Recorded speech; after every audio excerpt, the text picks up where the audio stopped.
I think we're starting. Hi, everybody. Good evening. Great to have you all here. We are very excited about this forum. I just want to say that these Askwith forums are times for us all to gather and share ideas. We have a number of Askwith forums throughout the year.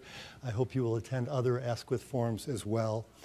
I'm especially excited about tonight. I've been looking forward to this for a long time. We are talking about bullying tonight, and also, for many of us are concerned about bullying per se, but we also think of bullying as kind of a gateway into talking about a lot of other issues we care about. Like, how do we help children become good and caring people? How do we help children develop empathy? So we are going to be talking about bullying specifically tonight, but also about empathy. This is very informal. These guys didn't want to do opening remarks. We're just going to have a discussion, and we're going to leave plenty of time for your questions, and we want to engage you in a discussion as well. Let me introduce our speakers. So Emily Bazelon is at the far chair here. She is a senior editor at Slate. She's a contributing writer for the New York Times Magazine. She's a Truman Capote Fellow at Yale. And she's written a great book called Sticks and Stones. And it was reviewed in the New York Times yesterday. On the front page of the Sunday Times, and I really encourage you to check out the review because I thought it got the book right. And I think she has really lifted us out of a mud of misconceptions and myths about what bullying is. She's written a very wise and fair-minded book and a beautifully written book, and I really encourage you all to read it. R.J. Palacio is on my left. And for over 20 years, R.J. is also Raquel, was an art director and graphic designer designing book jackets for other people. And here's an inspirational story. As a chance encounter with an extraordinary child in front of an ice cream store made Raquel realize that the perfect time to write the novel had come. And so she wrote a book called Wonder. Henry James says there are three important things in human life. The first is to be kind, the second is to be kind, and the third is to be kind. And this is a book that R.J. describes as a meditation on kindness. And it was a New York Times #1 bestseller that Emily actually reviewed in Slate. So a big welcome to these guys. Thank you for being here. So I thought we would start by just sort of trying to wrap our minds around bullying and what it is. And I just want to ask you guys the question, what is bullying and why is it serious? And I just want to frame it really briefly because I think there's one idea out there that this is just kids being kids. And there's a very different idea out there that we're, as a culture, allergic to kids experiencing adversity or conflict, that we're micromanaging kids too much. So on the one hand, you could argue we don't have a big problem to be concerned about, and other people are arguing we dramatize this problem too much. So I'm interested in both of your thoughts about this. Should I start? Yeah. I think that we do have a real problem if we define it properly. So to me, the definition of bullying that makes the most sense is to think of it as verbal or physical harassment that repeats over time and involves a power imbalance. In other words, it's not a one-off fight. It's not a conflict that goes back and forth between kids, which the teenagers I interviewed for this book taught me the word drama for that kind of conflict. Instead, it's really a kid or a group of kids lording it over another kid to make them miserable in this chronic way. And I think when you define it that way, first of all, this is a limited category. It's not something that is normal. Most kids are not bullies. And that helps the kids actually see this as outlier behavior, which makes them less likely to do it and is important for prevention. But I also think it's an important response to the people who say, there's nothing to be done about this, it's gone on forever. It's true that aggression is something that will always be with us. But this is a particular form of harmful aggression. And there's more and more research that it has both short and long-term psychological consequences that we really should be concerned about. Yeah, just quickly, there's Catherine Bradshaw has just come out with this report that bullying has effects that last 20 years later, 25 years later, anxiety, depression, a bunch of things. And in terms of how this perception of, let the kids kind of work it out, I have never been I'm not a micromanager, I'm not, a helicopter parent or anything like that, but on the other hand, I do know and acknowledge, having seen, I have an older son who's 16 years old now, went through middle school, and, had a rough time of it, and and an 8-year-old who will be fine, I know, in middle school. But one of the issues I have with the sort of parents who kind of take this very, very hands-off approach, or kids will be kids kind of approach, there's always a kid that's on the losing side of that equation. I think that kids don't come inherently possessing the tools they need to be able to mediate some of the worst problems by themselves, and that's where parents and adults do have to kind of come in and learn to parent each other's children too sometimes. I mean, I think it's not just about your child in a situation, it's also about group dynamics. It's also making sure that the underdogs are being taken care of as well in a way that's not too heavy-handed, but I mean, striking that balance is the tough part, but it's kind of being a parent, it takes a village to raise a child kind of thing. I think it really is important for us just to remember that there are children who are on the losing side of those equations, and we have to kind of do something to step up a little bit and take care of those kids. Great. So I'm assuming that both of you, and Emily, you and I have a conversation about this, wrote these books in part because you were concerned about myths and misconceptions out there about bullying, that there were certain things that inspired you to write. And I just wondered if you could talk a little bit about some of the misconceptions that you were worried about and how your book is trying to challenge them. Well, when I started writing about this topic, it was the end of 2009, and I was reading stories about cyberbullying as the sort of new monster on the scene. There was a lot of talk of an epidemic, and with this brand new phenomenon. So as a parent, my kids are 10 and 13, I was really curious about how this technology was going to affect their experience growing up. And as a reporter, I was just wondered if this was really true. And in fact, this whole idea of an epidemic is one that we have constructed. When you look at the rates of bullying in several countries over the last 25 years, you don't see a rise. Instead, I think what is going on is that the internet has changed how the experience feels for some kids, both on the bullying side and the victim side. And it's made it more visible for parents because there's this record that gets created. And then I also think, for parents of my generation, we grew up without any of this technology. There was no social media. We didn't have cell phones. We just learned how to text yesterday. And so I think we are struggling with helping our kids through this world that we didn't experience ourselves. So do you know the percent of bullying that goes on online? I mean, it's still relatively small, right? But growing, is that? Right, small but growing. And the other, I think, important part of the numbers is that most of the bullying online is tied to bullying in person. So, if you think about the kids in their lives, it makes sense. They're at school, then they're on Facebook. They take their baggage with them from their real world to their virtual world. Or did you want? No, I really don't know about percentages or anything. I read Emily's book, and I was just floored and amazed by the extent and well, just the stories that you chronicle in the book. So, I wrote Wonder, not even, it wasn't really, for me, it's not a book really about bullying. It's a book about what I hope would be the antithesis to bullying, which is spreading empathy and kindness and trying to have our kids, or, empathy is something that I think is very difficult to teach, but it's something that can be inspired in children. And so I wanted to write Wonder and have kids kind of walk in the shoes of somebody that they could sympathize with and empathize with, who is bullied or who has people being mean to them, but experience what it would be like to be that child. And that, to me, is a way of inspiring empathy without actually just telling them don't be bullies. You can't tell kids don't be bullies. I don't think they relate to that. I don't think most kids don't see themselves as bullies, even if they are bullying.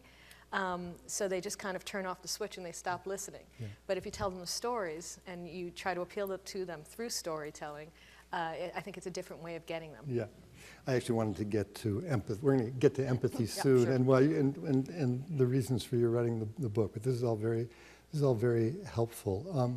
But let me just pick up on one thing you said, because I think there's an idea out there that there are these kids that are the bullies, and then there are the other kids, and it's actually a much more complicated story than that. And I wondered if you could speak to that idea that there are bullies and victims. Well, I think there are different kinds of kids who bully.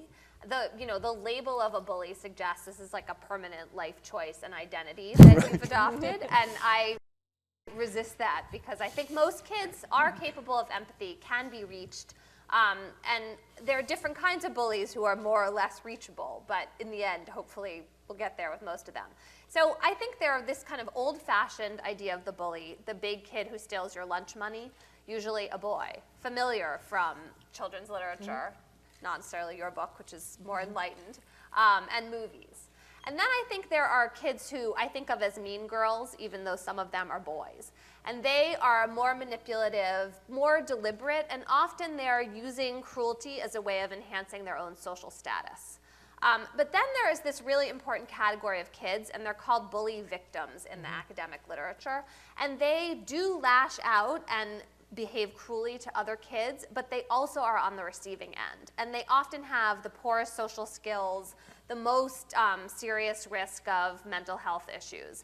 And to me, those kids, the bullying behavior, while it's totally hard to deal with for other kids and for adults, it's really a cry for help.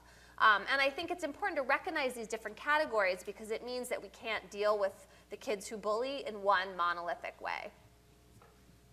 Well, and I also think parents often don't recognize what their kids are you know, they don't know what the labels are, they don't know what the academic literature would call their children. They just, they might, you know, I think the instinct is to want to protect your kids. And if you feel like you have a child who might be prone to bullying as a parent, and I think a lot of parents might fall into it, they're just so eager for their kid not to be the one on the bottom of the social, you know, on the bottom of the totem pole, that I think they turn oftentimes a blind eye to their kids' antics because they're, you know, trying to do whatever they can to not have their kids be the bullied ones. So I think sometimes they end up somewhat supporting their kids' actions, even if their kids are being bullies.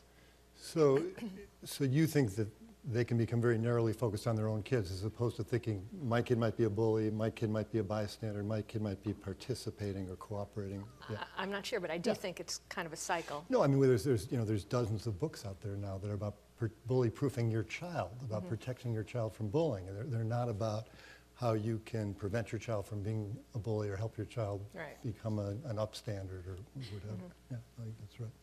Let me just return to cyberbullying for a minute because Emily wrote a piece in The Atlantic that some of you may have read about cyberbullying. And I just wondered if you could talk a little bit about what you think of as the state of efforts to prevent cyberbullying.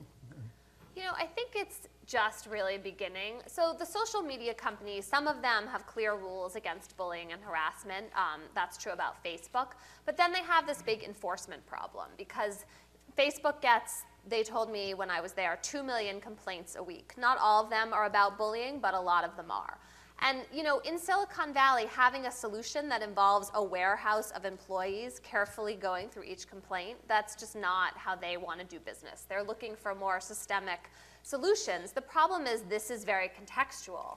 And I think another challenge for the social media companies is they are building brand loyalty among kids and teenagers. They do not want to be associated with the uncool authority figures. So they've done very little to work with schools, who I think they're wary of being associated with in kids' minds. And I think they are also reluctant to use their own influence with kids. In my reporting, I often ask kids whether they'd rather be suspended from school or from Facebook.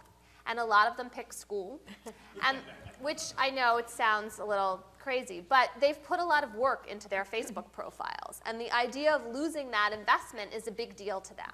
Facebook knows this. They did an internal study that showed that the kids who they tell broke the rules and in some way punish, and what I mean by that is, you know, say you set up a group page that broke the rules. It was not your real name, and there was all kinds of gossip and bullying going on, and Facebook sends you a note, you can't start another group page for a month. 94% of the kids who get those messages don't reoffend.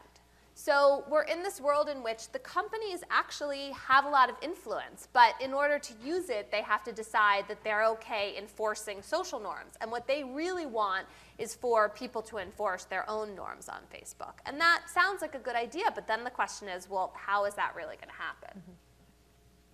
Okay. So let's turn for a minute to solutions around bullying, and then we are going to talk some about empathy. We're in a school of education, and I'm wondering in particular what you think the sort of the state of educators is about this. Do you think educators are trained to prevent bullying, know how to intervene around bullying, have the support they need to intervene effectively? What's your sense about this? I think we're in the middle of a cultural shift where educators are paying increasing attention to this because the public is asking for it, and also because they're there to help kids.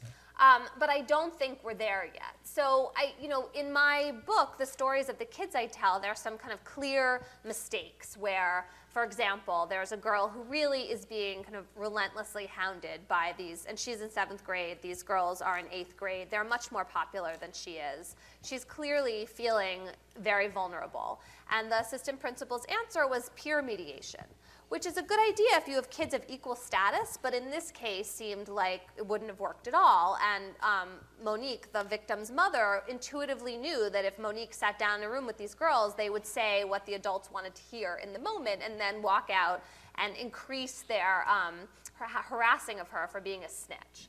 So I do think there are still these kinds of key places in which we need to make sure that educators really know how to handle this, but I do feel like there's a lot of attention. And so the challenge is to adopt the strategies that are really long-term strategies as opposed to these kind of magic bullet solutions, which I still too often see people kind of selling schools a bill of goods, that they can have one assembly and deal with bullying. Raquel and I were talking before we came in. To me, this is like a garden. You can plant it in a day, but then you have to keep watering it. And there's a lot of just like routine maintenance that has to happen. Yeah. Since the publication of my book, which was about a year ago, I've actually been going to schools throughout the country. So, and most of the times the schools invite me to come as a way of talking about bullying to 5th and 6th and 7th graders. And it's really interesting. I mean, in terms of what you were saying, how teachers are approaching this, obviously it varies from school to school and it varies from teacher to teacher in terms of how heavy-handed they are or not. And some teachers obviously are better at connecting with students than others. And I've gone to some schools where you have the teachers literally like shouting at 100 students, "Don't be bullies!" And you could tell the kids are just they just turn. They're like, "What?" They don't get it. And you have other teachers who really can talk to the kids in a way that they get it. And so I think the answer to that is, it depends. I don't think that, as you said, it's sort of a shift that's happening, but it's slow, and I think very dependent on who is actually communicating the concept. Yeah, so let me ask you guys about this one. So I think a lot of us here are with you, that there's kind of projectitis going on there, there's assemblyitis, there are a lot of things that are happening that are very light and are not impacting in deep ways. The climate of school buildings, the culture of relationships, the ways in which teachers talk to kids. But do you have thoughts about like how we get there and what kinds of accountability or support or movement that we need to get there so that adults are able to have the kind of conversations that... I mean, I've seen a couple of approaches that seem really promising to me. So one is this notion that if you have a school that's chaotic, then kids are going to be more cruel to each other. They're going to be in an environment where they see adults yelling at each other and yelling at kids, and they're going to pick up on that. And so this is I think in education speak, it's called RTI, where you have this response to intervention, and you try and deal with most kids by making the environment calm and orderly so that most kids will respond, and then you devote your resources to the kids who need more help. And that seems very commonsensical to me. I wonder, though, if there is also this real deep societal need we have for families to give empathy and kind of character building the same kind of priority they give to achievement. And this is something I've been talking about Rick's work as I go around talking about this, so I'm essentially quoting you to yourself. Which I hope is okay. But I think I'm really noticing that as I say this to audiences, people nod, because the emphasis we as parents place on achievement and our kids' individual happiness right now is very easy for everyone to see. So, one thing I ask parents is, are you just as excited if your kid tells you they were kind to someone in school, that they, put an arm around someone who was having a hard time, as you would be about an A on a test or a report card? And I think that until we kind of get to the answer That's a being great yes question, collectively, that it's a lot to ask of schools to instill all of these values on their own. Yeah, the last chapter of my book, the last scene of the book, was my wish fulfillment. I mean, it was wish fulfillment. It was what I wished would happen in my kids' school, having teacher, principal, celebrate kindness in children, and actually giving an award out for just like a good egg award kind of thing. And it's something that, as I was watching my son navigate middle school, and again, my son's a totally normal-looking kid. He doesn't deal with the issues that Augie does in my book, but I didn't realize being in the 6th grade, if you're a boy, being kind and sensitive is actually, not the greatest thing. That will not necessarily make you very popular.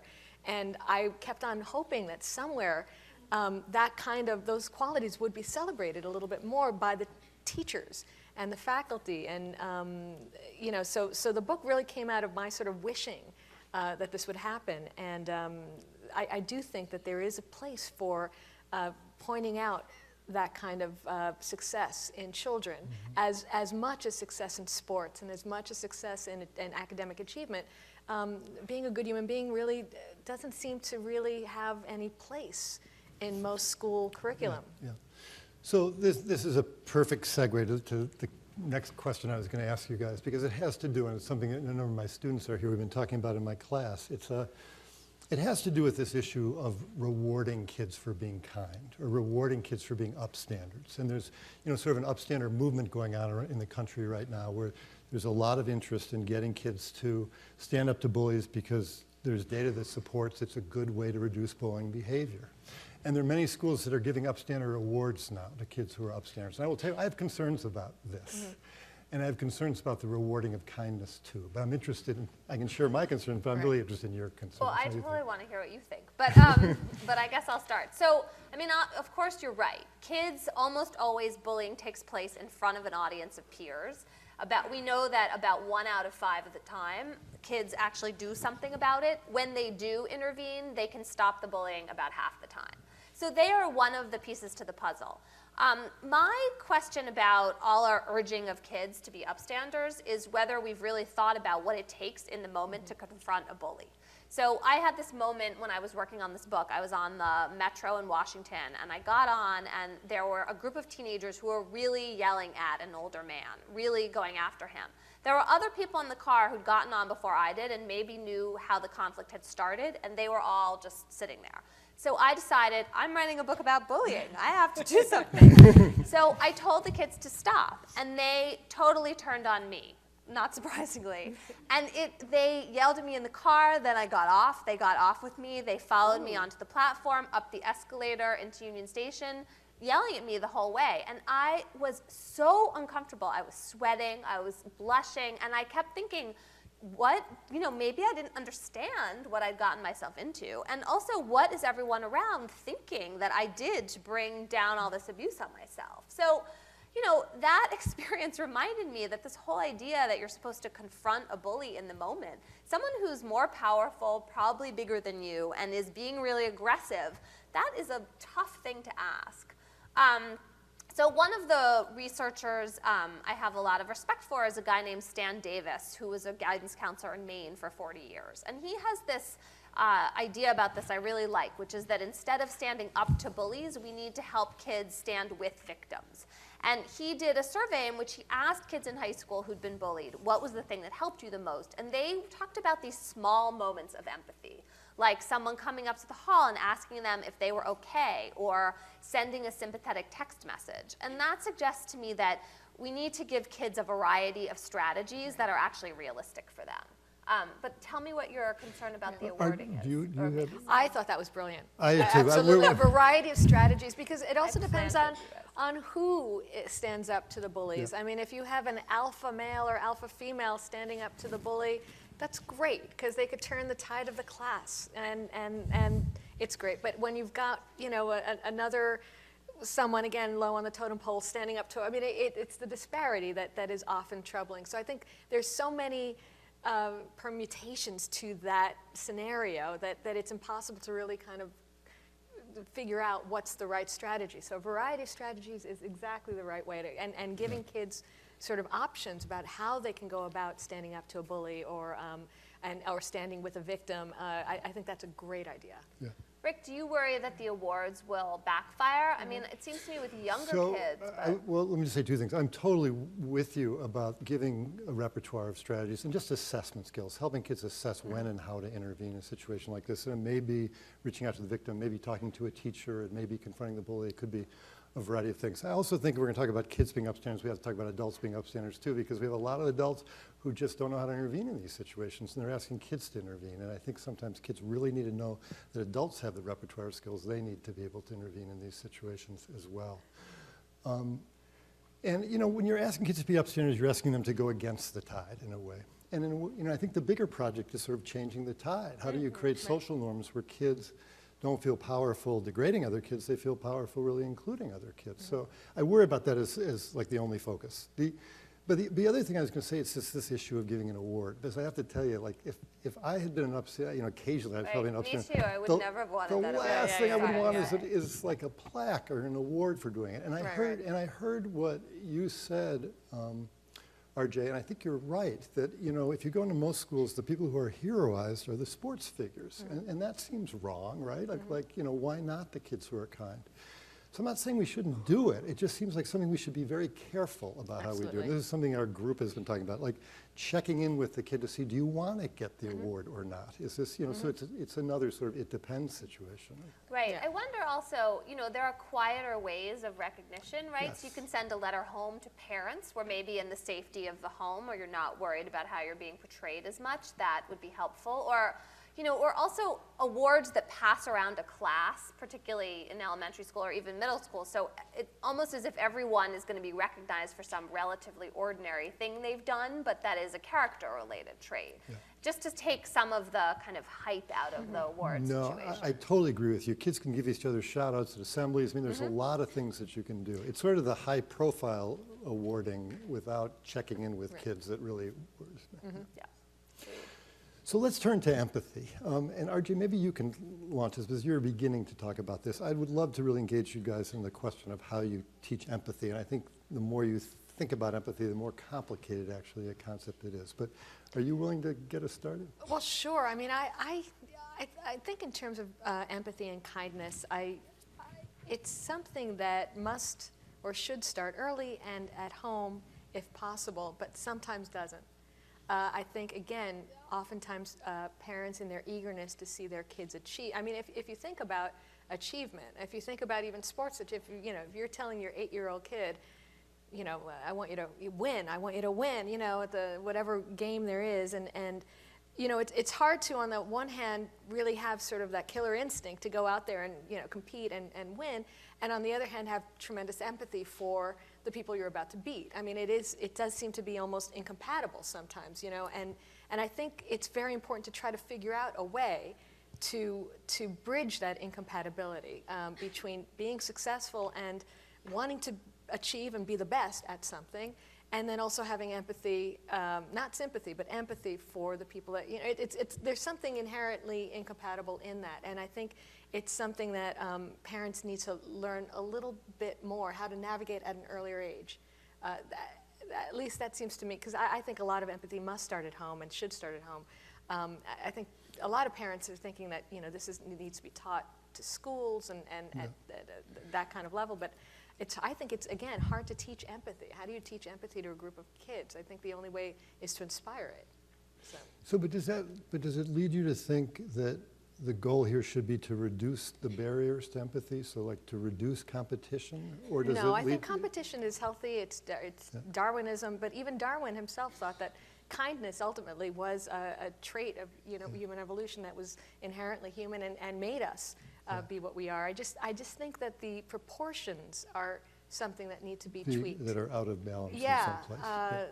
And I'm not sure what the answer to that is. And again, I don't think that there is any one answer. I just think raising awareness maybe is the best thing to do. But I do think parents are much more responsible for creating empathy in their children than schools and these sort of the academic environments. I think it should start, or it needs to start at home a little bit more. Well, let me just ask you one question, because you've written this book that has clearly resonated with a lot of people out there, a beautiful book. And it seems to me that part of the challenge here is, for many kids, is to get them interested in other people. Right. And to get them to wonder about other people and imagine about other people. It seems like literature is one way of doing that.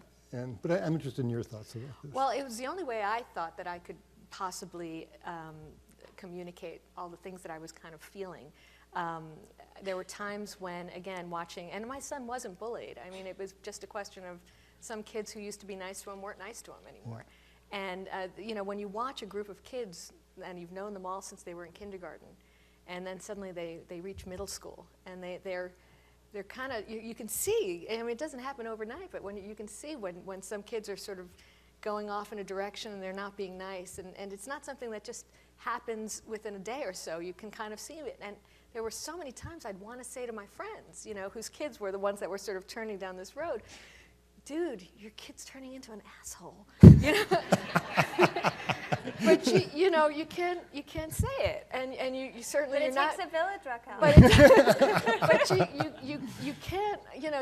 You just can't do it. So, but I kind of wanted to write a book that was going to be called like the parental intervention kit. What to do when your child's, your friends' children are turning into assholes or bitches. Yeah. Because I kept on seeing it happen, and I wanted to sort of shake them and say, do something, because they're still listening to you. They're 10 or 11. They might pretend that they're not listening, but they're listening, and we still, as parents, we have to be there trying to represent something.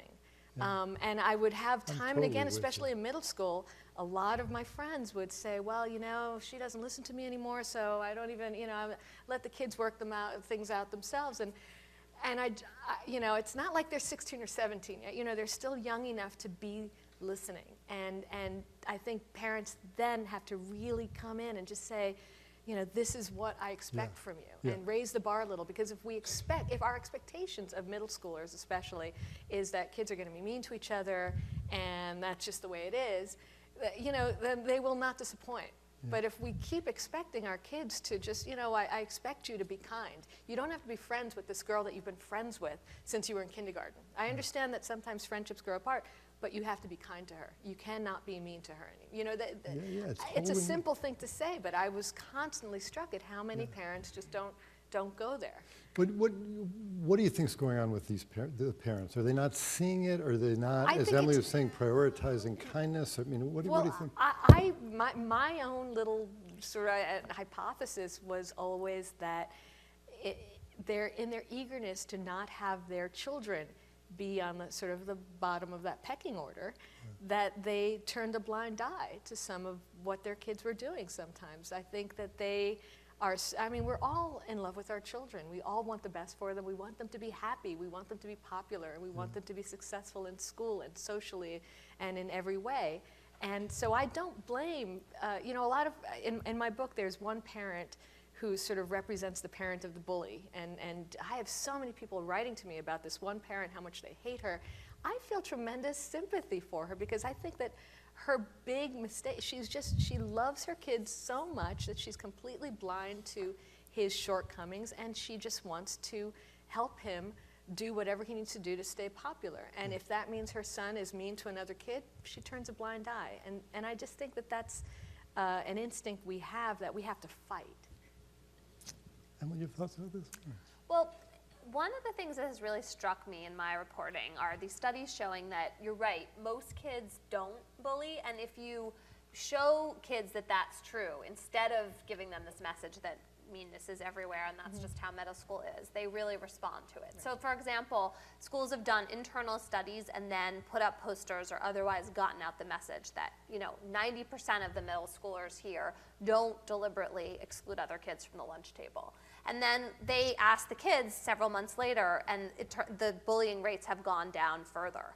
So it seems like this is a really important question, whether we tell kids that, essentially any kind of aggression goes, or whether we try and show them that that is not the way it has to be. I also think you're right, Rick, that literature is a really powerful tool, and that this does start at home around the dinner table, just asking kids to imagine what it's like to be in someone else's shoes. And I read Wonder, we actually listened to it out loud, but I read it with my kids and my husband over the summer, and it was an incredibly good conversation starter because my kids were really thinking from the point of view of the characters. And I think one of the things, Raquel, you do so well is you didn't just show us the vantage point of the child who is really vulnerable. There are also other kids and even adults. And so you let us kind of imagine what it's like to be responding to this kid who looks alarming, right? I mean, that's like up front and out there. So it's not like people's reactions are, you know, so crazy and easy to dismiss. It's actually all coming out of the situation. And there's a degree of honesty there that I think is really helpful for younger children, but also for middle schoolers too. And that sometimes when you're reading a book or watching a movie with kids, they let their guard down, right? Because they're so drawn into the story, they really let themselves forget all the usual dynamics and the role they might play. So let me go a little further into empathy for a minute, because again, I think it is a complicated thing in some ways, and we sometimes talk about it in a way that's confusing. So, you know, I think some people talk about empathy as being able to walk in someone else's shoes or take someone else's perspective. But you know, in a way, con men and salespeople and torturers can take other people's perspective. They can even experience. They're very good at that. They're very good at it, right? And they're very good. They even can experience other people's feelings. Yeah. But they don't value those feelings, Right. and they don't value those perspectives. And it seems to me like part of the challenge here isn't just to take someone else's perspective, but it's really to learn how to value someone else's perspective. And I guess the other thing I will say, I'm going to kind of combine two questions, is that, you know, I think sometimes we talk about empathy as a quantity, like you either have a little of it or a lot of it, or like a muscle that's either weak or it's strong. But almost all kids I know have empathy. I mean, and the bigger question is, who do they have empathy for? You know, boys can have empathy for boys, but not have empathy for girls, or corporate leaders can have empathy for other corporate, I don't hope I'm not offending any corporate leaders, and corporate leaders can have empathy for other corporate leaders, but not for anyone outside their circle. So it seems like there is these two issues, that you have to help kids value other people, and also help them value people who are different from them, you know, who aren't part of their immediate circle. But do you have thoughts about this? Or, yeah. Well, I mean, I think that's exactly right. In my reporting, I spent a lot of time with 3 girls who were really being mean to Monique, who I mentioned before, the 7th grader. And they were kids who were really, in a lot of ways, responding to this chaotic environment they were in. They had all these words for essentially kind of ongoing mockery. It was like, you know, the Eskimos and all their words for ice. It was so important at this school to know how to be really mean so that you wouldn't be the kid who was picked on, and you could show how powerful you are, that they had to have many terms for it. And what I noticed with these girls was that, you're right, they were prone to having empathy for each other and other kids like them. And they could tell a whole story about what Monique had done wrong to them, and all these, they'd constructed a narrative of grievance that excused the way they were acting. So I tried in the months I spent with them a few times to kind of push back. And at one point, when I really got them to sort of reflect a little bit, they were able to express empathy for Monique, in particular one of them. And you know, I was struck in that moment by, it was like this shift in perspective that, and I think this girl at that point felt pretty comfortable, and she was basically letting herself actually imagine what harm she'd inflicted and the effect it was having, and why Monique would have been vulnerable. Because for a long time, and I think there's good research bearing this out, that kids who bully imagine the other kid is just as powerful. They kind of construct this rivalry that doesn't exist. Because who really wants to imagine that they're picking on someone who's defenseless? And so in, you know, a lot of time, I felt like these girls actually were capable of having empathy for the person they needed to have it for. It was just that they were in an environment, and in their own heads, they were really freezing out those feelings. Yeah. And so then the question is exactly what you're saying. How do we create more common environments for kids in school, and also from what they get at home, in which that it's more prevalent that you have a world in which you're trying to imagine what it's like to be someone else and caring about the effect you're having on other people. I think finding common ground is probably one of the keys to sort of also building that empathy or feeling empathy between kids. I mean, I think if you could isolate the common, the common parts of common interests and find the lowest common denominator between what they might have in common, that's at least a starting point. Yeah. And building from there, in Wonder, most kids can never know what it's like to walk around with a face that, makes other people frightened. But a lot of kids can identify with loving Star Wars, and are being able, their Xbox or Ugly Dolls or any of the other things that are mentioned in the book. There are aspects to all of the characters, and I think when you're reading Wonder, one of the reasons that a lot of kids can relate to it is because even though they might not deal directly with Augie's issues, they understand what it's like to be him. They understand what it's like to feel to be like they're an outsider. Or not popular, or the new kid, or whatever, or they have a sibling who has issues. So there are lots of things that they can identify with, and I think that is the key to just what we're all talking about here, which is finding, empathy is about finding common ground with your victim, with your enemy, with anything. It's building that bridge. Yeah. So in a few minutes, I want to open it up to questions. So think about what questions you guys have for our panelists. I did want to touch on just a couple other things. I mean, both of you in a way have talked about barriers to empathy, and I think that's a big issue. You've talked about competition or certain fiercely competitive environments being a barrier. Racism can be a barrier, sexism can be a barrier, but thoughts about the barriers and thoughts about how to overcome some of the barriers. I mean, what do you think's getting in the way? What do you think's freezing empathy is another way? I think sometimes it is just as simple as, what does it take to be well-liked? Separating well-liked from popularity in kids' minds. Even when kids are 3 and 4, they can distinguish between the kids who are powerfully aggressive and who are well-liked. There's a difference there. But, as we know, fear can accomplish quite a lot in social relations. And so I think that is one aspect of what we need to work on.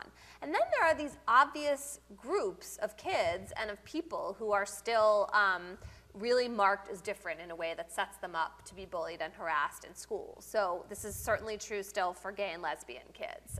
It's changing amazingly rapidly in parts of the country, but not everywhere. And that is a marker of difference. Boys who don't act like typical boys, in particular, have a really hard time still.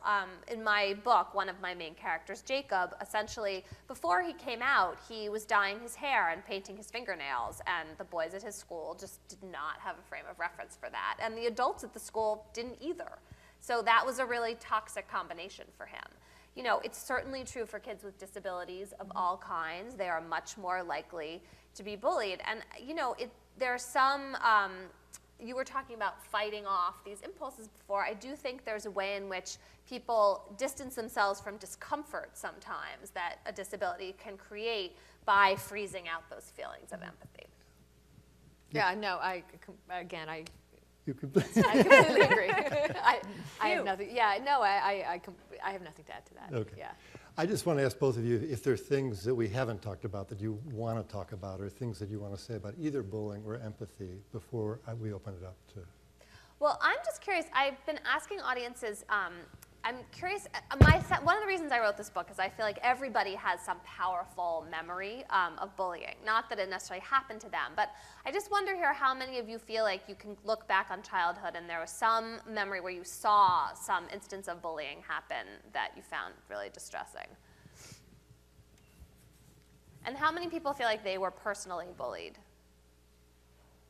And what about, will people fess up to having acted as bullies? Will we pardon you? Yeah, that's really interesting. Thank you. It's funny because when I go and I talk to kids, I ask the same, not exactly, I ask them, so how many of you think before you read Wonder, you would have been, you guys might not have read Wonder, but there are some characters in the book who stand for these categories. Stand for this. So I'll ask, so how many of you think you would have been Summer? Summer is the little girl in the book who has the courage on the first day of school to actually sit down with this little boy. Even though she knows that people are talking behind her back, and yet she's just a courageous little girl. And then, and then there are other characters that stand for, the person that just kind of hangs back and doesn't do anything, and the person who's kind of forced into being a good kid, and then the bully. And so I'll go through and I'll ask all the kids, and you have everyone thinks that they're Summer. It's so funny. Everyone raises their hand. Wants to be Summer. Wants to be it's Summer. Aspirational. And very few people actually, so I applaud the people who admitted to having been the Julians of the world, or the bullies, because no one in the 5th or 6th grade admits to that, ever. You're so much more mature. Yeah. All right, questions from you all. And if you could go to the microphone, that would be great. Ben, go for it. Hi. I do a lot of work with middle and high school boys, especially in their relationships with girls. And one of the big questions they often ask some of the more sensitive boys is, why do I always end up in the friend zone? Which we may know what that means. But my concern here is that I'm not sure that teaching empathy and kindness is all we should be teaching. It seems like it's kind of simplistic. And so I'm wondering what you think, and what else needs to be taught along with being kind and sensitive.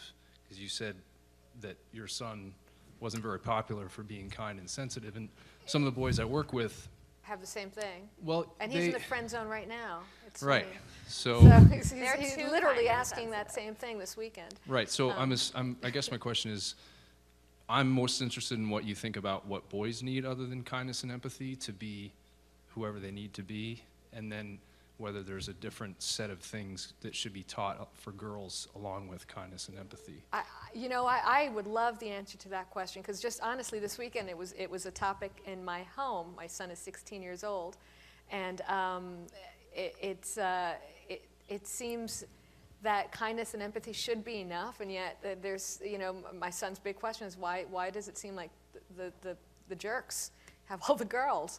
And at least when you're 16 years old, guys that he knows are not really, really nice, seem to just, they've got the girls and the guys like him who are really nice and, I guess will be marriageable someday. But right now, he just wants to go out with someone.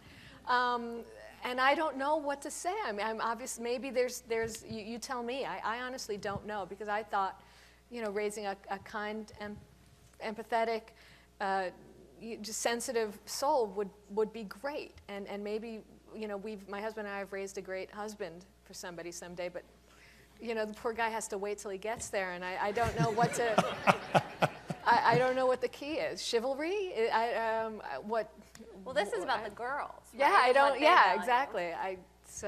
I'm torn, because part of me thinks that one of the reasons that men like this are great husbands is they go through this period, and maybe that's some part of growing up. But on the other hand, I'm worried that maybe I'm casting them into this dateless zone forever that I should be worried about. It seems to me that this is a slightly different set of issues about sexuality and how kids develop their sense of what's valued when they're looking for people to go out with in high school. And I think you're right that male aggression and kind of not just being kind and sensitive is what tends to be valued. And somewhere twisted up in this braid is this problem of girls being called sluts and that whole question of slut shaming, which I think is a form of bullying, but it is tied to this whole domain of how do you get the boys who are the nice boys to kind of come forward more so that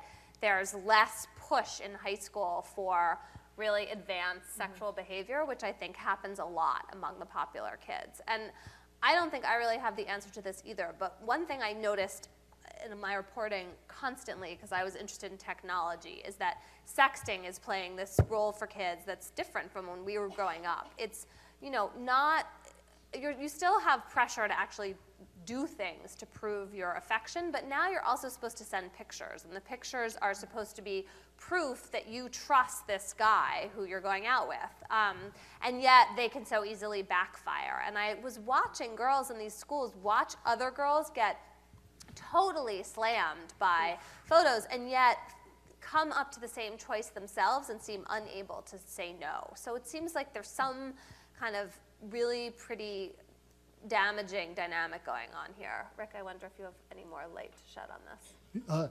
Well, it reminds me, Ben and I talk about this all the time, so I'm not going to say anything that's going to enlighten Ben, but it reminds me of the conversation we had about the word empathy. And I have concerns about using the word empathy because I think for many boys they experience it as feminizing. I'm not saying that should be the case, but the idea of listening to girls' feelings or empathizing with girls isn't really the right way to talk about this. And I more feel like if you talk to boys about honor and courage and toughness, you're like, you really want to do something hard to figure out how to care for someone else.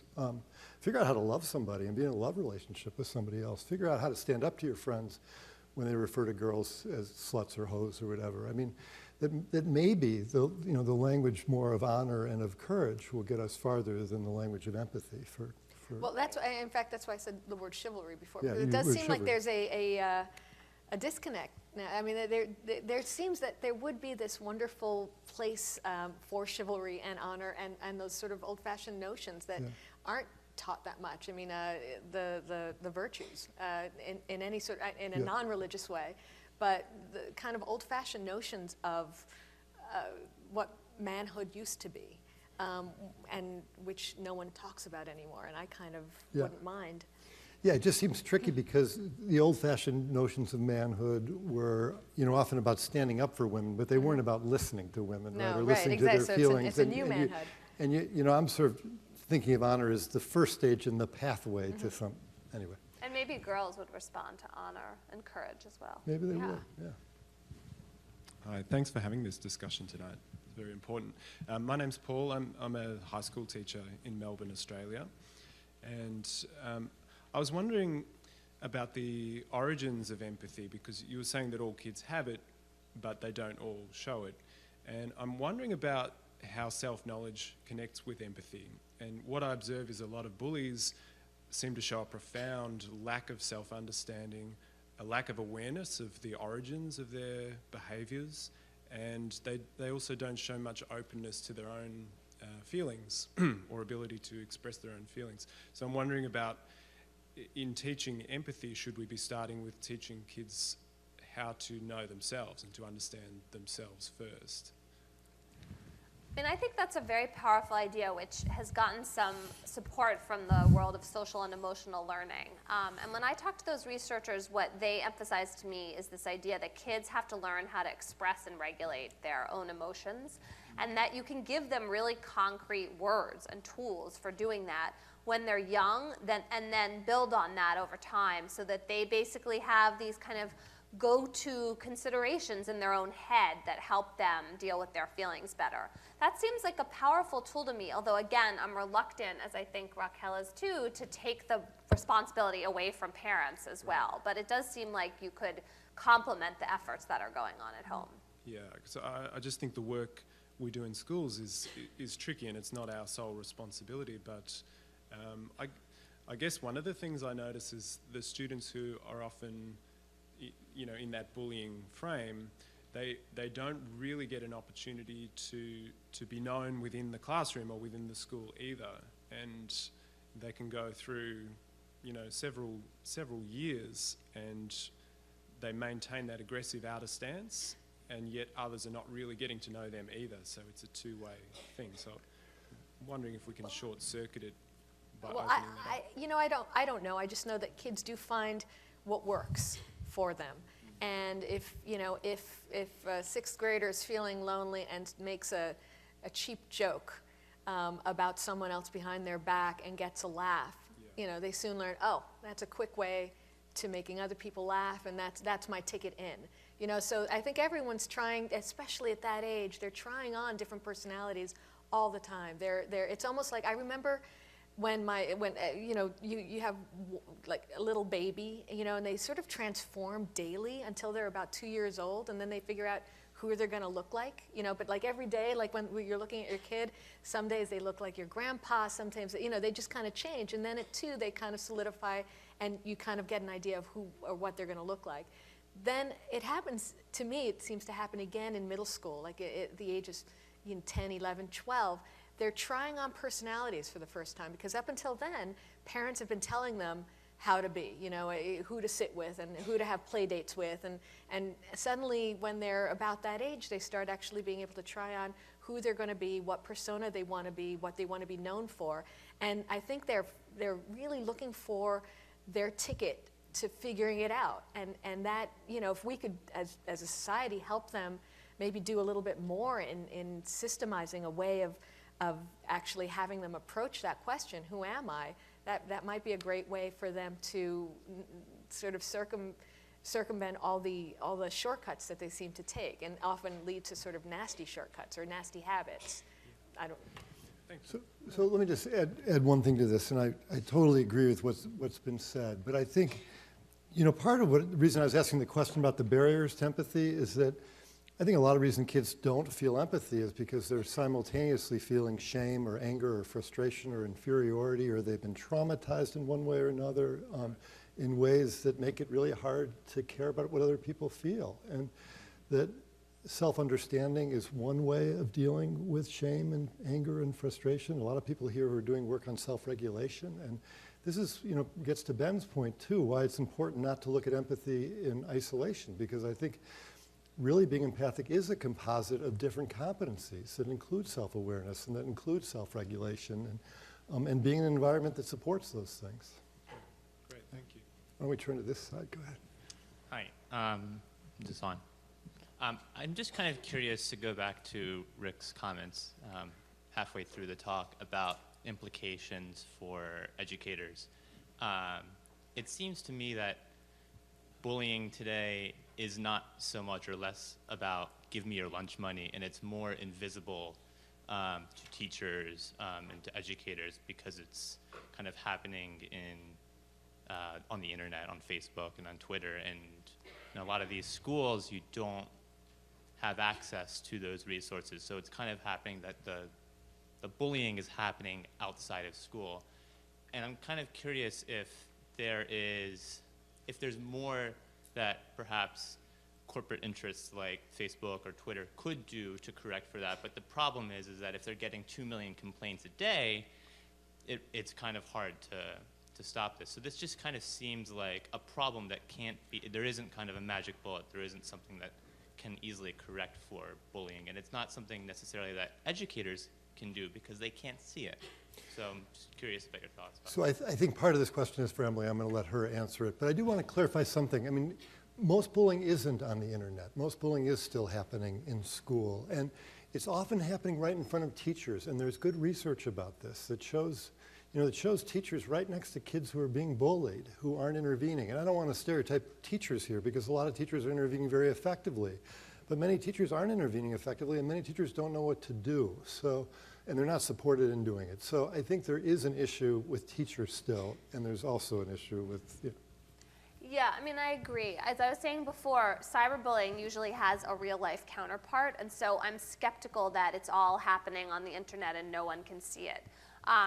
Also parents and kids sometimes bring the cyberbullying into school. Now that raises a whole host of issues about how schools are supposed to handle that. But I think usually when bullying is really becoming virulent, there are some pretty clear warning signs. And it's more a question of the adults handling it properly than the notion that they have no clue whatsoever.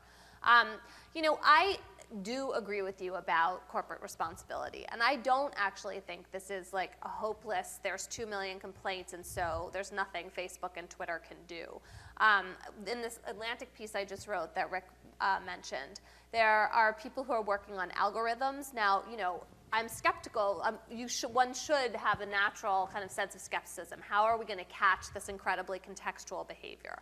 But in fact, you can build an algorithm based on how people normally use language that is quite sensitive to sarcasm, to using words together that don't usually go together.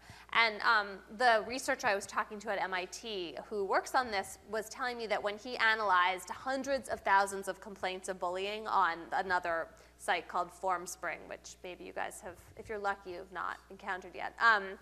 What he found was there were 6 categories. It was pretty predictable.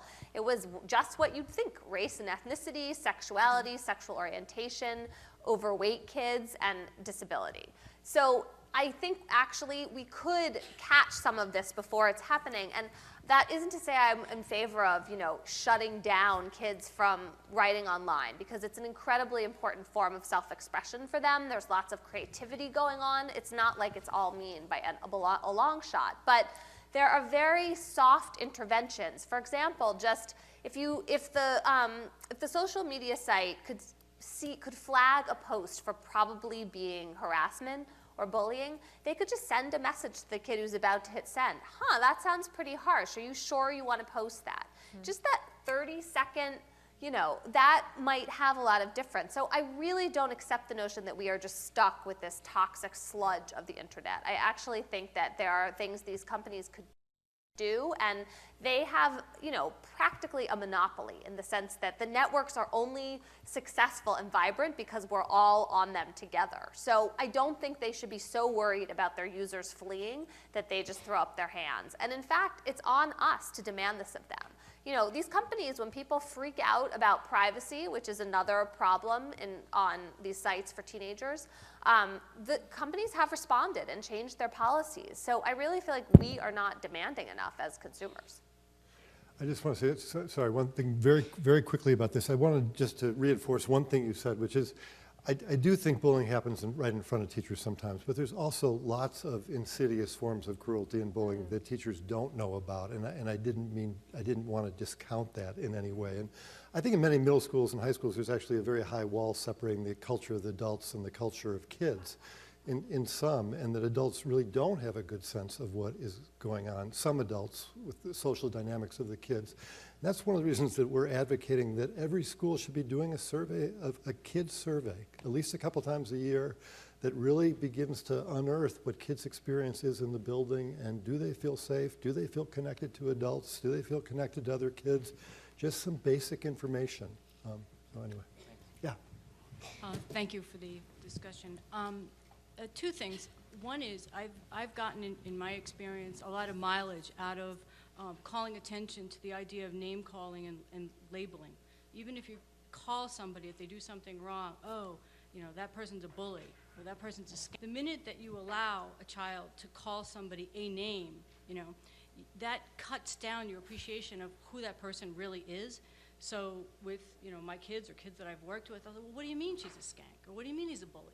Why do you think he does that? I mean, as a way for parents to start to teach empathy and start to appreciate the person as a whole, to really call attention and call them on the idea of whatever label it is that they're calling that person, and then get them to think about how would you feel if somebody called you a dumb blonde because you're blonde and you made a mistake in front of the group, or whatever the situation happened, or you're just a jock. How does that feel? And I think that kind of can bridge the gap in teaching them some sort of empathy at a really young age, because parents will often, in a lot of situations, they'll say, well, so-and-so was bullying me today. Oh, that kid's just a jerk.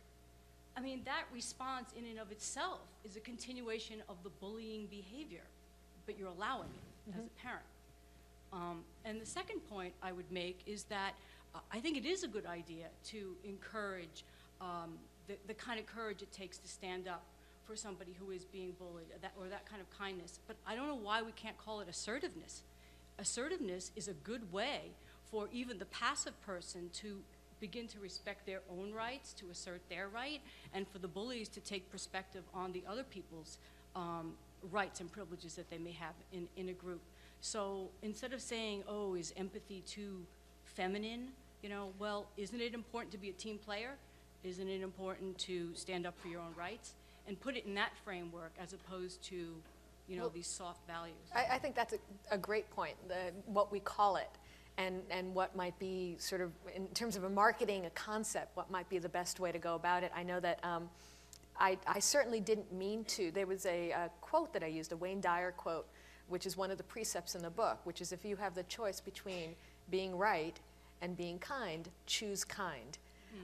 Which I had always thought was a wonderful quote, and I put it in the book, and I didn't realize that it sort of created this movement. Random House had started shortly after that a website called Choose Kind, and it's a place where kids can go online, or adults as well, and share their experiences either having been bullied, or what it's turned into really is people talking about, it's a forum where kids can actually talk about the moments when they chose to be kind, and when other people, and when they witnessed acts of kindness. And the reason I'm bringing that up now is because it's exactly, there's something about that phraseology, choosing kind. It's an it's not response, passive, it's an actual choice. And kids have responded so much to that notion, maybe because it's not just about being nice, which maybe has, carries a whole bunch of other connotations, or being sensitive or anything. Choosing kind sounds like a really cool thing to do. And they have sort of really adopted that, and they're not embarrassed by it at all. And maybe it's something about the phrasing, the marketing of this concept that we have to be better at doing. Because I know that choose kind thing has really gone a long way, and it's become kind of a movement. So I think you're right. I think it's about calling it something new, maybe.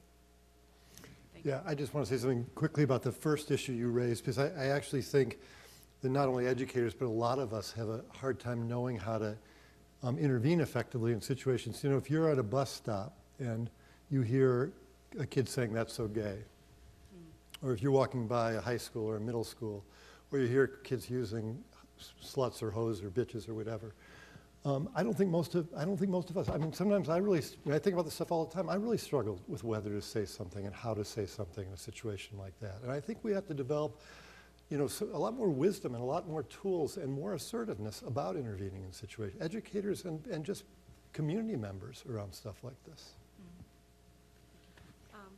My name's Renee, and I'm a school teacher. And the kind of bullying that I see that's really, really prevalent is what I would call academic bullying, where in the classroom, and I love what you said, yes, teachers see bullying all the time right in front of us, and it happens when, for example, a student mispronounces a word as they're reading, or a student is hesitant to read because they have accent, and the kids will snicker when they mispronounce a word. And so that kind of bullying, because the other types of bullying, kids pretty much by the time they're in middle school, they know that it's not really right to bully someone about their race or their gender or whatever.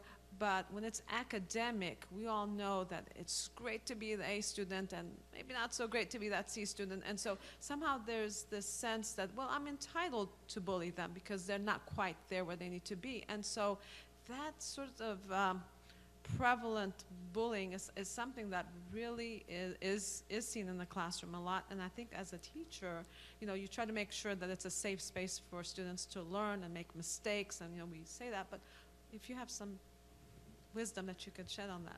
Well, I mean, to me, this is such a powerful call for this idea of the collective good, that, students don't advance until the group advances, and that there's a way in which we put so much focus on individual attention that we lose that value.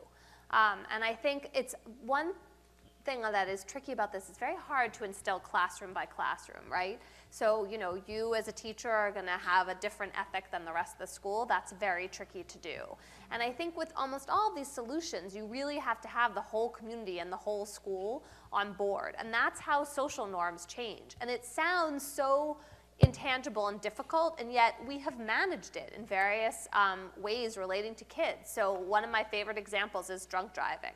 When I was in high school, it was kind of cool to be a drunk driver. I mean, I remember that as something that I kind of flirted with getting in cars I shouldn't have gotten into, because it seemed like that was what the cool kids were doing. My sense is teenagers, people in their 20s, they do not feel this way about drunk driving. We had a mass media campaign, the schools got involved, parents got involved, the rates have gone way down. And so there are ways in which we have the power to change these norms. It's just that when they're in front of us and they haven't shifted yet, they seem like they're totally permanent. I absolutely agree with that. In my day, because I think I'm definitely older than you are, it was seatbelts. People didn't wear seatbelts in the 70s, and suddenly, and then people became educated, and it took 10 years, but then suddenly you can conceive of getting in a car and not putting on a seatbelt. And so I think these societal things, they do seem insurmountable, and then suddenly we attack them in a multi-pronged approach. And kids are often the ones that are the most strongly advocating these changes and getting their parents on board, and suddenly there's a shift. And I think this may be something like that as well. Bullying might be just one of those things that, hopefully 20 years from now or 10 years from now, people will look back and say, oh, do you remember when I was a kid, bullying was tolerated, and who would, I'm hopeful that that would happen, but maybe just raising awareness or talking about it is the beginning point. Yes, good discussion. If everyone could just say I forgot to do this. If you could just say your name, that would be great. Yeah, my name is David. David Dance. I work at Phyllis Brooks House Association, which is a student-run public service organization on this campus. It does a lot of work in after-school settings. We run 12 summer camps in the summertime.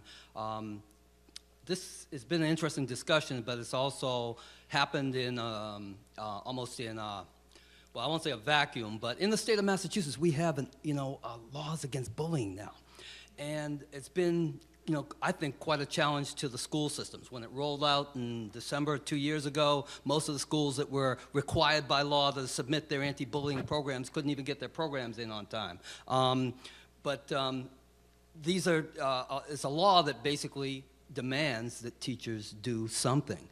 And I don't think we have the language yet. Part of my concerns from the communities that I work with and engage, that we now have a law that means that there are going to be consequences for these actions that young people are taking, and they're not taught or given the language that we're struggling with in this room, and they're going to be serious consequences because there are now laws.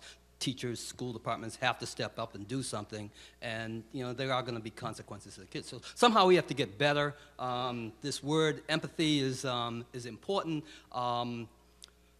I just think we just need more concrete tools, examples of how to deal with certain situations that young people come up with on a day-to-day basis. And I'm also concerned about the continuum from what we're seeing in elementary school with bullying to violence prevention, children dying because they were, in high school to gun violence, and also how that fits into the industrial prison complex which we have in place. So I think it's important discussion. I'll just sit and hear your comments on any of that. Thank you. These are important points. And let me just start with the first one, and maybe, Emily, you want to address it. I mean, we really didn't get into the legal Well, we could. Yeah, go ahead. You talk Go about ahead. it in your book. Yeah. Yeah, I mean, Massachusetts, you're right. There's a wave of legislation across the country. This is sort of the second wave. We had an initial wave after the Columbine shooting, because even though those kids had not actually been bullied, the Secret Service did a big report showing that most kids who become school shooters have some experience of victimization and persecution. They also have problems with depression and suicidal thinking, but we got very focused on the bullying part. So a lot of states required schools to have some kind of policy in place. That's like circa 2001. Now we're having the second wave of legislation, and some states are getting much more specific about the kinds of interventions they want to see, mandatory reporting, and sometimes getting into the weeds of prevention. My sense that Massachusetts has done a pretty good job. I don't think the law is perfect, but you guys have a lot more resources here for dealing with the prevention part of it than other states, namely New Jersey, which created this big unfunded mandate for its schools without really helping them get there. I've been very impressed with the work of a woman named Elizabeth Englander, who works at Bridgewater State University and has done a lot of train-the-trainer bullying prevention programs across the state. And I think, this is like step by step. What does not seem like a good idea to me is legislation that turns into a kind of bureaucratic straitjacket for schools, and that encourages parents and maybe kids to start labeling every conflict they don't like as bullying. Because that is just impossible. And I hear a lot about that from teachers, this concern that we're over-diagnosing this problem now and kind of giving people a way to cry victim that is not a good match for the facts that are actually on the ground. So I think that's a continuing concern. And one thing that is really true about this wave of legislation nationally, two things I find worrisome. One is that there's a trend towards criminalization, which is not helpful for dealing with the problem, I think, and feeds into this whole problem of, kids ending up in the criminal justice system for things they do in school. And the second problem is we have no shared legal definition for bullying. I was reading a report about the state laws the other night. There are like 12 different meanings. So we need to have some, maybe we can experiment with the states and different meanings for a little while, but at some point we need to figure out exactly what we're talking about, legally speaking. Any thoughts about that? No, just that, yeah, bullying comes in, you know, I had one mom write to me, and she was, it's a very sad story, I won't go into it, but basically her daughter was dealing with social isolation, which is what she called what was going on, and that's kind of bullying that's invisible, as we were talking about before, and how do you define bullying? If you can't define a problem, how can you address it legally? It just seems like a draconian trying to come up with these penalties and state laws is just too much, and a heavy-handed approach to something that needs more delicate and intricate parameters, I think. So yeah, it's a tough call. Hi, my name is Silvia Diaz Granados. I'm a doctoral student here. I wanted to touch on something that you mentioned before, Rick, about changing the direction of the tide, because in addition of the interesting concepts you've mentioned, kindness, empathy, assertiveness, I like that. I wonder to what degree, and I would like to hear your opinions about what are the most effective ways to maybe change the social norms that in some ways influence how children act when they see these interactions happening, so that they don't, even if they don't have maybe the social skills to do it, they would still not feel tempted to engage in those, because maybe the culture doesn't reinforce or enable the bullying behaviors. So again, what are the most effective mechanisms that you think can be used and schools can use to change the direction of the tide? Well, I'd be interested in our panelists thinking about this, but this is also something my guess is that you know a lot about too, so you should feel free to share your insights about this as well. Please. Yeah. No, but I mean, I Good. would love to hear Good. your ideas. You know, the adults set such an important tone at the school. The schools that I spent time in, where I would walk out the door in the afternoon and think, oh my God, I'm so glad my children don't go to school here. And I hung out at a few of them. Those are places where the adults were snapping at each other and yelling at the kids. And you could just feel it in the hallways. And then the kids start raising their voices and talking in this very, you know, full of kind of bitterness way. And you could see them picking up on it. I think the adults at the school would have said that they were reacting to this tough environment they were in. But it seems to me that that is a cop-out, and that is really where it starts. I also have been really struck by efforts. There's one called PBIS that I'm a fan of, which has a horrible whole name, which I won't say out. I'm sticking with the acronym until they change the name of that framework.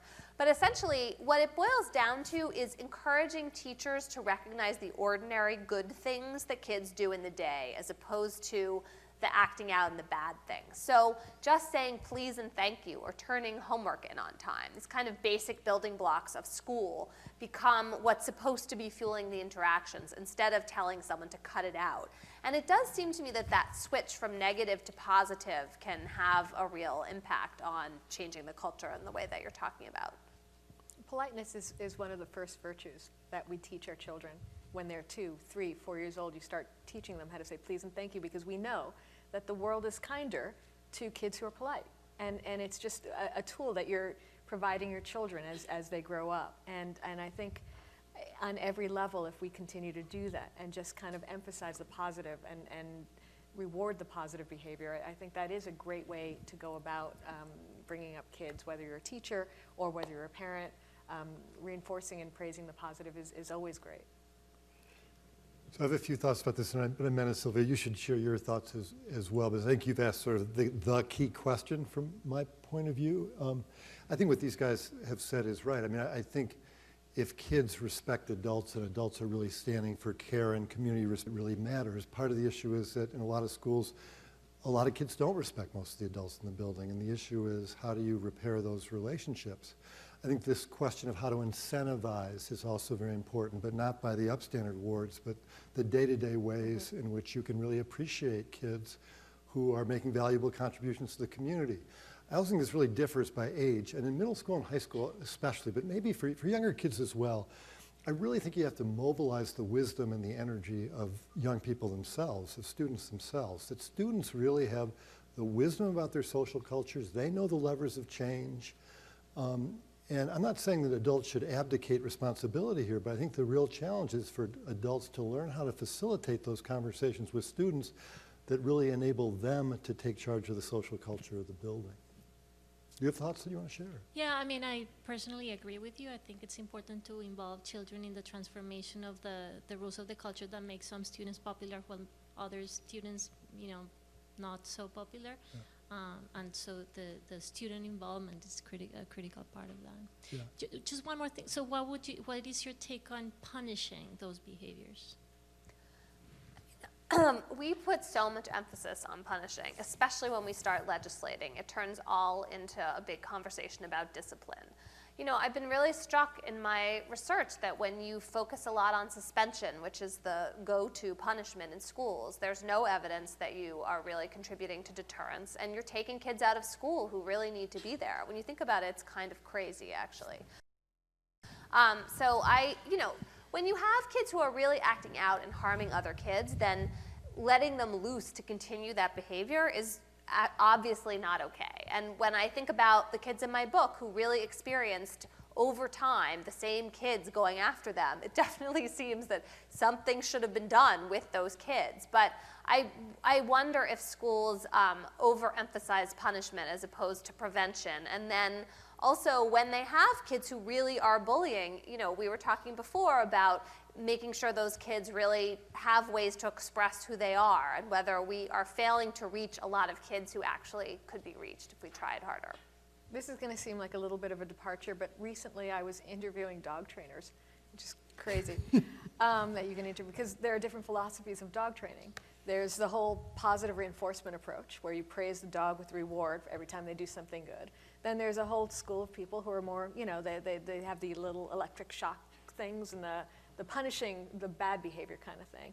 And I had this woman lecturing me for a long time about how awful, and you know, and talking about just how you know, there's this whole movement against the punishers, and it's all about positive reinforcing. And I was listening to this and thinking, wow, there's this whole thing in the dog community which I didn't realize about positive reinforcement, and I don't know if there's this kind of discussion about children, because it's kind of the same thing. Positive reinforcement for children, I think, really works.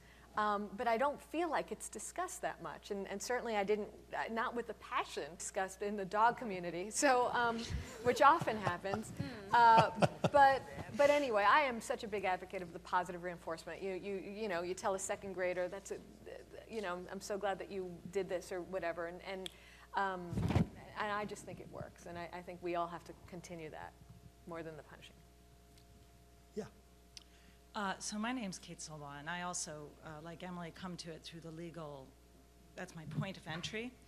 And something I have really been struggling with, and I perceive you to have struggled with it too in some of your work, which is what is how we think about the relevance of containing that definition of bullying. So you sort of started by talking about that research definition, and, you know, I have some confidence that we'll eventually center on a legal definition of it. You know, I agree we're not there yet, but I know that in the legal culture, it's incredibly important to develop some criteria around that.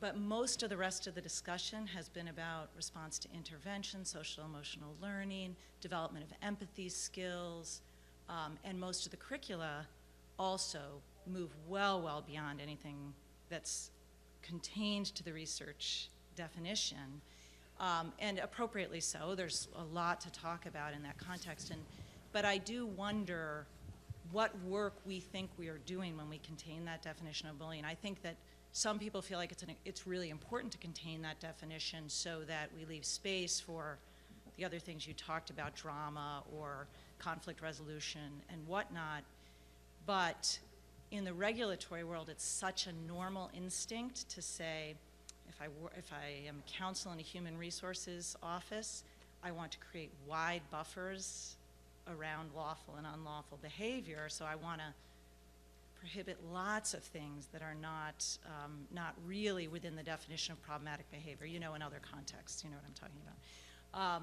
And I see all the time in the bullying literature this kind of dance around why we are trying to contain the definition, and yet all the interventions are about something so much larger than the definition. So I don't think we're ever going to stop people, and I don't think it's useful to try, from the more colloquial use of the word bully, which gets thrown around all the time. You know, I mean, almost, I did have a moment when Lance Armstrong called himself a bully of thinking like, oh, is that a new word for perjurer and, you know, committing fraud and railroading people anyway. But I think that it's really important to keep the definition limited in a legal context, because otherwise we create these, so the buffers you're talking about are buffers that include a lot of normal human behavior, and we lose credibility with the kids. So I have a friend whose daughter lives in New Jersey, and they introduced at her school their anti-bullying law by saying that if you said to another kid, you suck at tennis, and you were talking to someone who knew you were kidding and who laughed, but another kid overheard it and reported it as bullying, then you were in trouble for being a bully. And that is an idea imported, I think, from sexual harassment law that seems to me like the middle school context, it's crazy. And these kids they immediately turned off to the whole notion of prevention. Instead of talking about choose kind, they were being walled off from this whole really normal way of interacting. And kids need to learn the difference and negotiate the boundaries between teasing and really mean taunting. So if we start incorporating all of this teasing as being something that is impermissible to them, they're not going to listen, it won't work, and also we're going to be sending them as a very strange message about, you know, how much we trust them and what kind of skills we're trying to help them develop. So to me, it seems really crucial. But the interventions all do go well beyond that. Right, and the interventions, I don't actually think that's a problem. It seems to me that the interventions can be talking about kindness more broadly, and empathy and character building, and instilling all kinds of, attempting to have the instilling of good values without worrying so much about exactly the precise nature of what they're prohibiting, right? You can have these kind of two halves. And I think in some ways kids naturally do this themselves. I mean, my sense is that most kids understand what bullying is and understand what drama is, and it's the adults who get confused about it. So I'm getting signal that we've run out of time, and I apologize. It's 7 o'clock. It's a little after 7 o'clock already. We are going to have a reception upstairs in the Elliott Lyman room. These guys will be there. I think you will have a chance to ask them. You'll have a chance to ask them questions. I do hope you read a book called "Dude, Your Kid Is Becoming an A-Hole." Oh no! I mean, we'll have another forum for you next year. We'll call it "Dude, Your Kid Is Becoming an A-Hole." And I wanted just to thank all of you for your great questions, and thank you guys very much. Thank you. This is fabulous.